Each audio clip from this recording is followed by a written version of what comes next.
Hi all, നമ്മുടെ KTU S4 graph theory എക്സാമിൽ most repeated ആയിട്ട് ചോദിക്കാറുള്ള ഒരു ക്വസ്റ്റ്യൻ ആണ്, ഒരു തിയറമാണ്. Every tree has at least 2 pendant vertices. അപ്പോൾ അത് നമുക്ക് ഇന്ന് നോക്കാം ഇതെങ്ങനെയാണ് പ്രൂവ് ചെയ്യുന്നതെന്ന്. ഓക്കെ, അപ്പോൾ പഠിച്ചു വെക്കുക, ഇമ്പോർട്ടൻ്റ് ആണ്. Every tree has at least 2 pendant vertices. ഏതൊരു ട്രീ എടുത്താലും അതിൽ അറ്റ്ലീസ്റ്റ് 2 പെൻഡന്റ് വെർട്ടിസസ് എങ്കിലും ഉണ്ടായിരിക്കും എന്നാണ് പ്രൂവ് ചെയ്യേണ്ടത്. എന്താണ് പെൻഡന്റ് വെർട്ടെക്സ് എന്ന് പറഞ്ഞാൽ? ഡിഗ്രി 1 ആയിട്ടുള്ള വെർട്ടെക്സിനെ നമ്മൾ പെൻഡന്റ് വെർട്ടെക്സ് എന്ന് പറയുന്നത്. ഓക്കെ, അപ്പൊ നമുക്ക് പ്രൂവ് ചെയ്യേണ്ട എന്താ? ഏതൊരു ട്രീ എടുത്താലും അതിനകത്ത് അറ്റ്ലീസ്റ്റ് 2 ഡിഗ്രി 1 ആയിട്ടുള്ള വെർട്ടിസസിനെ കണ്ടുപിടിക്കാൻ സാധിക്കും. അതാണ് പ്രൂവ് ചെയ്യേണ്ടത്. ഓക്കെ, അതിന് വേണ്ടിയിട്ട് നമ്മളൊരു ട്രീ കൺസിഡർ ചെയ്യുകയാണ്. ടി എന്ന് പറയുന്ന ഒരു ട്രീ കൺസിഡർ ചെയ്യുകയാണ് വിത്ത് അറ്റ്ലീസ്റ്റ് 2 വെർട്ടിസസ്. 2 വെർട്ടെക്സ് എങ്കിലും ഉള്ള, മിനിമം 2 വെർട്ടെക്സ് എങ്കിലും ഉള്ള ഒരു ട്രീ നമ്മൾ കൺസിഡർ ചെയ്യുകയാണ്. ഓക്കെ, ദെൻ ടി എന്ന് പറയുന്ന ഒരു ട്രീ ആയതുകൊണ്ട് തന്നെ അതിന്റെ പ്രോപ്പർട്ടീസ് എന്തൊക്കെയാണ്? അത് കണക്റ്റഡ് ആണ്, അതുപോലെ തന്നെ അത് അസൈക്ലിക് ആണ്. അസൈക്ലിക് എന്ന് പറഞ്ഞാൽ എന്താ? അതിനകത്ത് സൈക്കിൾസ് ഒന്നും ഉണ്ടാവില്ല. ട്രീ ആണെങ്കിൽ അതിനകത്ത് സൈക്കിൾസ് ഉണ്ടാവില്ല, ജസ്റ്റ് ഒരു കണക്റ്റഡ് ഗ്രാഫ് ആയിരിക്കും അല്ലേ. അപ്പൊ ടി ഒരു ട്രീ ആയതുകൊണ്ട് തന്നെ അത് കണക്റ്റഡ് ആയിരിക്കും, അസൈക്ലിക് ആയിരിക്കും. ഓക്കെ, നമുക്ക് പ്രൂഫിലേക്ക് കിടക്കാം. പ്രൂഫ് എങ്ങനെയാണ് പോകുന്നത്? Consider the longest simple path in A tree. അതായത് ആ ട്രീക്കകത്തെ ഏറ്റവും വലിയ ഒരു പാത്ത് നമ്മൾ കൺസിഡർ ചെയ്യാണ്. അതായത് നമുക്ക് എഴുതാൻ സാധിക്കുന്ന അല്ലെങ്കിൽ കണ്ടുപിടിക്കാൻ സാധിക്കുന്ന ഏറ്റവും വലിയ ഒരു പാത്ത് ആ ട്രീന്ന് നമ്മൾ അത് എഴുതുന്നു. ഓക്കെ, ആ പാത്ത് എന്ന് പറയുന്നത് suppose it will be V1 V2 V3 etcetera Vn ആണെന്ന് വിചാരിക്കാം. Okay, V1 V2 V3 V4 etcetera Vn എന്ന് പറയുന്ന പാത്താണ് നമുക്ക് ആ ട്രീയിൽ കണ്ടുപിടിക്കാൻ പറ്റുന്ന ഏറ്റവും വലിയ പാത്ത്. ഓക്കെ, അതല്ലാതെ വേറൊരു പാത്ത് അതിനകത്തില്ല, അങ്ങനെ വിചാരിക്കാം. അപ്പോൾ ആ പാത്തിന്റെ സ്റ്റാർട്ടിംഗ് വെർട്ടെക്സ് എന്ന് പറയുന്നത് എന്തായിരിക്കും? V1 ആയിരിക്കും. എൻഡിങ് വെർട്ടെക്സ് എന്ന് പറയുന്നത് എന്തായിരിക്കും? Vn ആയിരിക്കും. ഓക്കെ, അപ്പൊ ലോങ്സ്റ്റ് നമുക്ക് ആ ട്രീന്ന് കണ്ടുപിടിക്കാൻ പറ്റുന്ന ഏറ്റവും വലിയ പാത്ത് ഇതാന്ന് വിചാരിക്കുക. അതിന്റെ മീനിങ് എന്താ? വേറെ പാത്ത്, അതല്ലാതെ വേറൊരു ലോങ്സ്റ്റ് പാത്ത് അതിനകത്ത് ഇല്ല. അതാണ് നമ്മുടെ ആദ്യത്തെ സപ്പോസിഷൻ. ഓക്കെ, അപ്പൊ V1 എന്ന് പറയുന്നത് സ്റ്റാർട്ടിംഗ് വെർട്ടെക്സ് ആയിരിക്കും, Vn എന്ന് പറയുന്നത് എൻഡിങ് വെർട്ടെക്സ് ആയിരിക്കും. നമ്മൾ വിചാരിക്കുക suppose V1 has degree greater than. Okay, അപ്പൊ ഫസ്റ്റ് നമ്മൾ പാത്ത് കൺസിഡർ ചെയ്തു. ആ കൺസിഡർ ചെയ്ത പാത്തിന്റെ ഫസ്റ്റ് വെർട്ടെക്സ് അല്ലെങ്കിൽ സ്റ്റാർട്ടിംഗ് വെർട്ടെക്സിന്റെ ഡിഗ്രി എന്ന് പറയുന്നത് 1 കൂടുതലാണെന്ന് വിചാരിക്കുക. Okay, V1 has degree greater than 1 ആണെന്ന് വിചാരിക്കുക. അതിന്റെ മീനിങ് എന്താ? V1ന്റെ ഡിഗ്രി 1 കൂടുതലാണ് എന്ന് പറഞ്ഞാൽ മീനിങ് എന്താ? V1 എന്ന് പറയുന്ന വെർട്ടെക്സിൽ ഇൻസിഡന്റ് ചെയ്യുന്ന എഡ്ജസിന്റെ എണ്ണം എന്താണ്? 1 കൂടുതലാണ് അല്ലെ? അതല്ലേ ഡിഗ്രി എന്ന് പറയുന്നത്. That is then there exists another vertex connected to V1. V1 ആയിട്ട് കണക്ട് ചെയ്തിട്ട് വേറൊരു വെർട്ടെക്സ് അവിടെ ഉണ്ടായിരിക്കും. ഒരു എഡ്ജ് ഉണ്ടെന്ന് പറഞ്ഞാൽ കറസ്പോണ്ടിങ് ആയിട്ട് അതിന്റെ മറ്റേ സൈഡിൽ ഒരു വെർട്ടെക്സ് ഉണ്ടായിരിക്കണം. അതാണ് ഇപ്പോൾ പറഞ്ഞിരിക്കുന്നത്.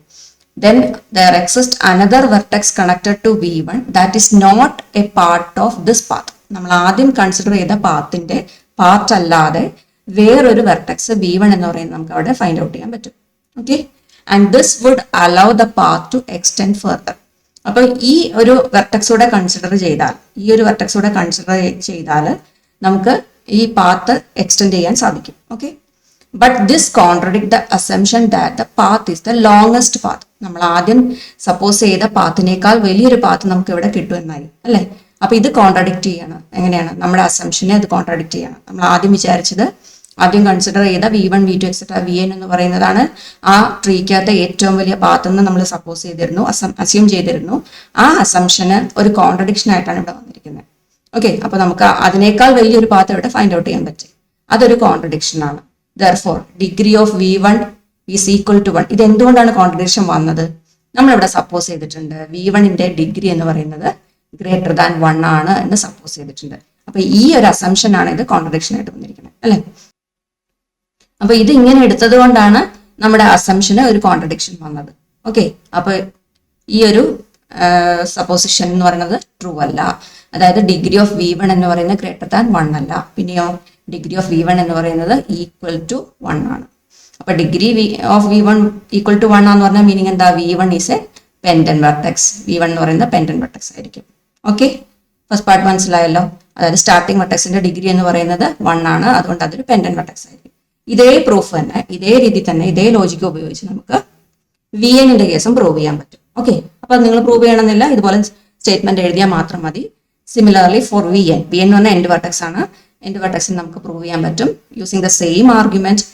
Degree of Vn equal to 1. Degree of Vn എന്ന് പറയുന്നതും എന്ത് തന്നെയായിരിക്കും?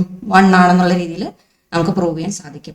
So we N is also A pendant vertex. അപ്പൊ വി എൻ എന്ന് പറയുന്നതും എന്താണ്, ഒരു പെൻഡന്റ് വെർട്ടെക്സ് ആണ്. അപ്പൊ നമുക്കിപ്പോ കിട്ടിയ എന്താ, V1ഉം VNഉം അവിടുത്തെ പെൻഡന്റ് വെർട്ടെക്സുകളാണ് കിട്ടി. അതിന്റെ അർത്ഥം എന്താണ്, നമ്മളടുത്ത് കൺസിഡർ ചെയ്ത ട്രീ എന്ന് പറയുന്നത് that must contain at least 2 pendant vertices എന്ന് കിട്ടി അല്ലെ. നമ്മൾ കൺസിഡർ ചെയ്ത ട്രീക്കകത്ത് മസ്റ്റ് ആയിട്ടും അറ്റ്ലീസ്റ്റ് 2 പെൻഡന്റ് വെർട്ടെക്സ് എങ്കിലും, മിനിമം 2 പെൻഡന്റ് വെർട്ടെക്സുകളെങ്കിലും ഉണ്ടാകുമെന്ന് നമ്മളിപ്പോൾ പ്രൂഫിൽ എത്തി.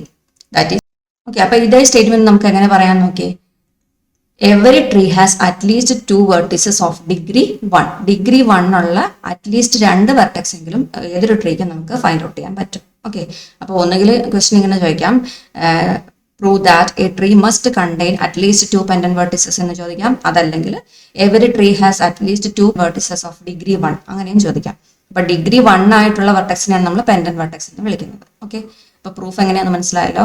അപ്പൊ V1ഉം V2നും ഡിഗ്രി 1 ആണ് നമ്മൾ പ്രൂവ് ചെയ്യാണ് ചെയ്യുന്നത്. ഓക്കെ. അങ്ങനെയാണ് അത് പെൻഡന്റ് വെർട്ടെക്സ് ആയിട്ട് മാറുന്നത്. അപ്പൊ ഏതൊരു ട്രീ എടുത്താലും അതിനകത്ത് അറ്റ്ലീസ്റ്റ് 2 പെൻഡന്റ് വെർട്ടെക്സ് എങ്കിലും ഉണ്ടായിരിക്കും എന്നുള്ള പ്രൂഫായി. ഓക്കെ. മോഡ്യൂൾ 3യിൽ നിന്ന് ചോദിക്കാൻ സാധ്യതയുള്ള ഏറ്റവും ഇമ്പോർട്ടൻ്റ് ആയിട്ടുള്ള ഒരു ക്വസ്റ്റ്യൻ ആണ്, പഠിച്ചു വെക്കുക. ഓക്കെ. Thank you.